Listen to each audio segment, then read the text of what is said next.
Go Red in 2013. Yes, I did pick out that white denim vest, and I think I rocked it. Now I'm taller, older, a little more experienced in the world, but the biggest difference of all is that the little girl who spoke to you 6 years ago was in heart failure and needed a heart transplant. And the person in front of you today is living a healthy and active life, thanks to... Thank you. And you know, it's all thanks to my organ donor and amazing medical team, and the advancements in heart research, which are due large in part to the work of the American Heart Association. Speaking at the Go Red Luncheon in 2013 actually had a ripple effect, because it was the first of many speeches I would give across the country over the next 5 years. I started here, in front of a group of 400, and ended up in Las Vegas, speaking to a group of almost 4,000. Yeah. So, a lot has happened since the last time we talked that I want to share with you all. And for those of you who don't know me, I'll start from the beginning. So, I was 12 years old when I was unexpectedly diagnosed with dilated cardiomyopathy. And it's that life-changing diagnosis that started my heart story. I'd been feeling tired and lousy for a long time. We spent months in and out of the doctor's office for what they thought were just typical virus symptoms. I finally ended up so sick that I was sent in for a chest x-ray, which showed that my heart was enlarged. This prompted my pediatrician to have me seen 2 days later by a pediatric cardiologist. Now, she had to push to get us in because the cardiologist was so doubtful that there were any heart issues. I was an otherwise healthy, active 12-year-old, but she insisted. It was late on a Friday afternoon when my parents brought me in for that appointment. They did an EKG and an echocardiogram, and from that, they were able to see that I was in an advanced stage of dilated cardiomyopathy. The doctor pulled my parents into another room and told them right then and there I would need a heart transplant. My mom describes the moment, saying it felt like being hit with a sledgehammer. We had only just moved to the Woodlands, so my dad asked the doctor, "What do we do? Should we go back to New York?" And he said, "No, you're in exactly the right place." So obviously this was a life-changing moment, but here I was, lucky enough to be near one of the top heart centers for children in the United States. I was cared for by an amazing heart transplant team, led by Dr. William Dreyer. And Dr. Dreyer actually received 10 years of funding from the American Heart Association. Now, we can't know for sure, but we think it must have been a virus that caused my cardiomyopathy. And if this had happened to my parents 30 years ago, they wouldn't have had the options that I did. But with the research and continuing advancements in heart health, I had a chance. After a week at the hospital, they sent me home. And for me, as a 12-year-old, I knew that I was very sick, but I also felt very confident that I would be okay. From the beginning, I always believed that a heart would come. It got harder as the wait got longer, but we tried our best to stay positive and took it one day at a time. And we did that for 832 days. I know, it's a while. The truth is, my life was happy during that time. Since I was no longer able to play sports or be active, I focused on all of the things that I could do. I had always loved to read, so I read tons of books. There literally aren't enough bookcases in my room to hold all my books. And I also watched a lot of Netflix. I started taking guitar lessons and even learned how to play golf. I had so many people pulling for me and so many people supporting us that it was impossible for us to feel sorry for ourselves. Many of you are actually here in this room today. We just concentrated on how lucky we were. And now, you wouldn't think I was lucky to be diagnosed with dilated cardiomyopathy, but I can tell you how dangerous it is to not be diagnosed. We just recently heard of another child who unexpectedly died from an undiagnosed heart condition, likely cardiomyopathy. When I was diagnosed, I had an ejection fraction of 17%. And the only thing you need to know about that number is that it's bad. I had a very sick heart, and while I wasn't feeling well, we had absolutely no idea that it was this severe or even heart-related. In fact, I played in a volleyball tournament just a week before.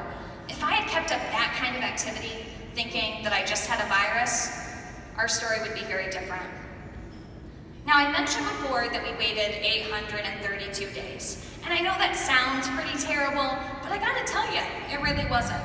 I was pretty spoiled during that time, and I am certainly not complaining about that. So many people did special things for me while I was sick. It would take me hours to tell you all of the thoughtful and loving things that were done for me and my family.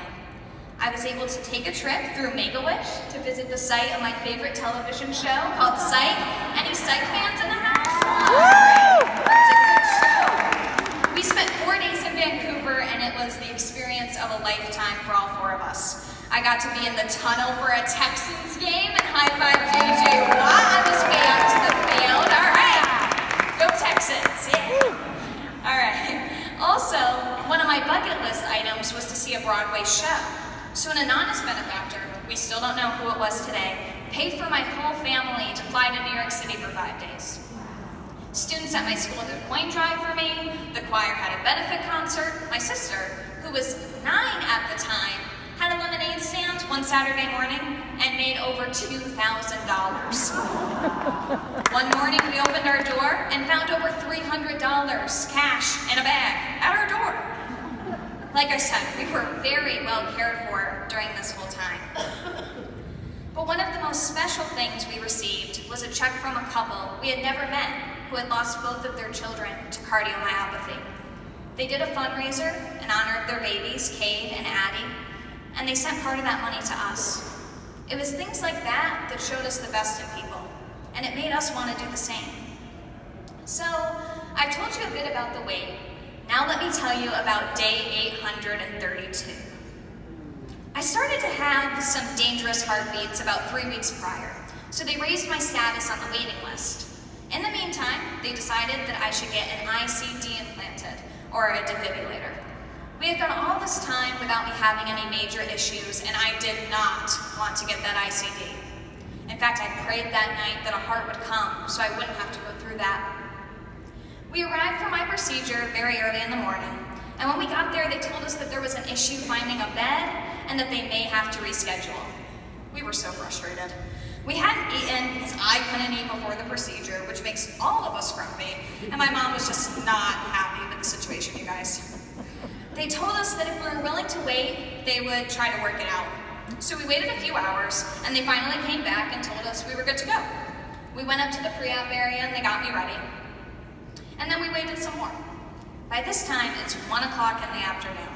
None of us have eaten. We're very grumpy by this point when my transplant nurse, Diana, comes in, and there are several people following behind her. Diana is actually here today. Shout out to Diana, best transplant nurse ever. Woo, Diana! So Diana sat on my bed and she said, "How you doing, Anna? Are you ready to get this ICD?" And I said, "I guess so." And she said, "Well, how'd you like to get a new heart instead?" I didn't get an ICD that day. I got my new heart. At midnight, they rolled me into the operating room.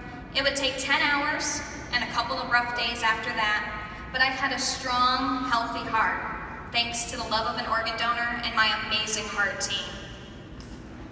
The father of my organ donor, Steve Russell, said yes to organ donation, and yes to giving me a second chance.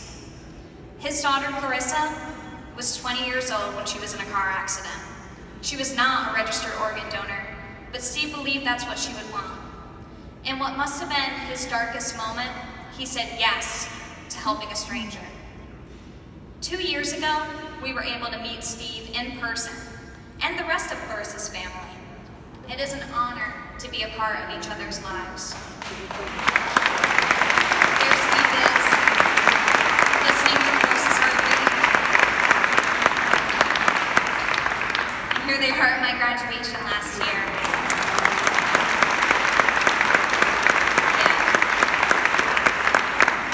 No greater gift that you can give someone than life. And I could never repay the gift that Steve gave me through organ donation.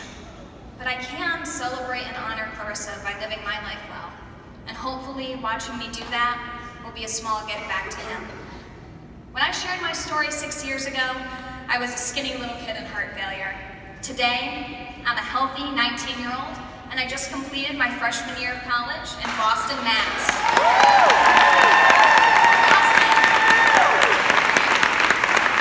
I love doing theater, hanging out with my friends and family, and studying to be a graphic designer. I'm able to live on my own in the dorm, 3 hours away from home. I work a job on campus, I'm involved in several clubs, and I didn't want to put this in here, but my mom insisted. I got a 4.0.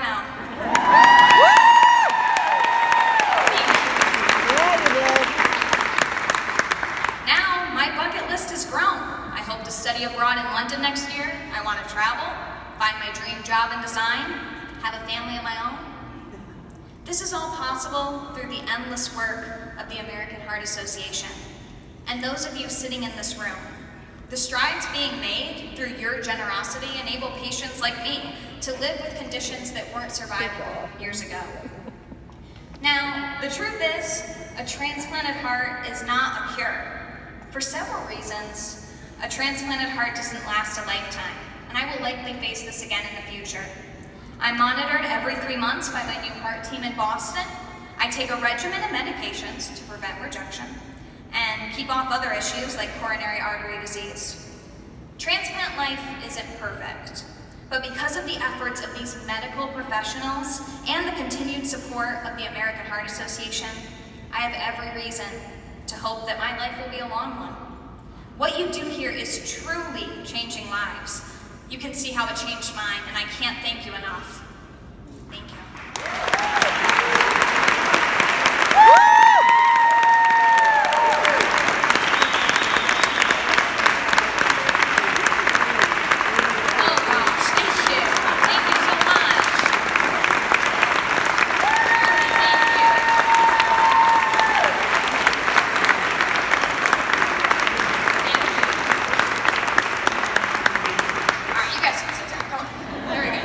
Thank you so much.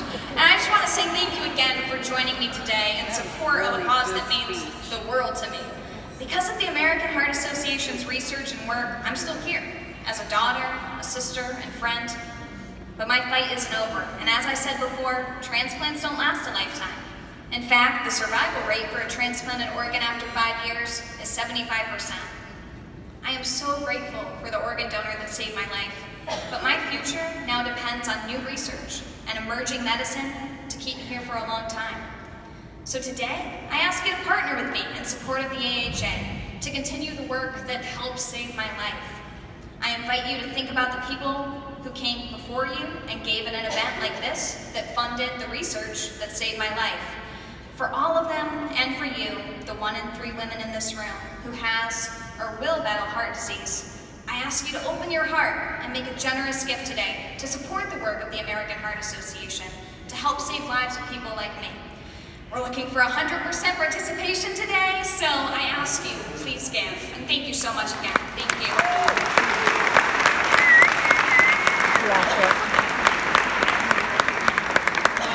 Stay up here with me. That big, beautiful smile, it's hard to believe that you've been through as much as you have been. And yes, and no 12-year-old, that shouldn't be what they're worrying about. So it's wonderful to see you thriving today. I believe 6 years after you first shared your story as the Go Red survivor back in 2013. So yeah, so we're gonna stay up here. We got some talking to do with these people. Okay, yeah, okay. So our goal, you guys.